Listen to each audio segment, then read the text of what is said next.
ఈ విధంగా స్వాగతం పలికిన వా జామిరీని ఏం చేస్తారంటే వాస్కోడి గామాకు కావాల్సిన వస్తువులన్నీ బహుమానంగా ఇచ్చి, "బాబు నువ్వు వచ్చినందుకు ధన్యవాదం" అని చెప్తూ బహుమానంగా ఇచ్చి వస్తువులు తిరిగి వాడిని "నువ్వు లిస్బన్ వెళ్ళిపో, మీ దేశానికి వెళ్ళిపో" అనేసి తిరిగి ప్రయాణం చేయించేస్తాడు వాడి చేత. చేయించడం వల్ల ఎప్పుడు మళ్ళీ రీచ్ అవుతాయి ఎప్పుడంట 1499లో వాడిని రివర్స్ పంపిస్తారనమాట. అలా పంపించి వెళ్ళిపోతే యూరోప్‌లో ఈ వస్తువులు ఏవైతే వస్తువులు పట్టుకొని వెళ్ళాడో ఈ యొక్క వాస్కోడి గామ గాడు, ఆ వస్తువులు అమ్మి వాడంట 60 రెట్ల లాభం పొందుతాడనమాట. 60 రెట్ల లాభం పొందుతాడంట. సో, ఇంత లాభం వాడు ఎప్పుడు చూసుండడనమాట. సో, ఇంత లాభం వచ్చింది. మళ్ళీ ఎలాగైనా మనం ఇంకా ఎక్కువ డబ్బులు సంపాదించుకోవాలని చెప్పి ఏం చేస్తాడు ఈ యొక్క వాస్కోడి గామ తిరిగి 1502లో తిరిగి మళ్ళీ భారతదేశానికి ప్రయాణం స్టార్ట్ చేస్తాడనమాట.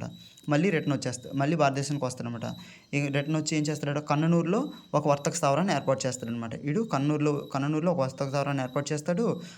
ఇలా కొన్ని వాడి వర్తక స్థావరాలు అభివృద్ధి చేస్తూ కొన్ని వ్యాపారంలో బలపడి వాడి యొక్క జీవితాన్ని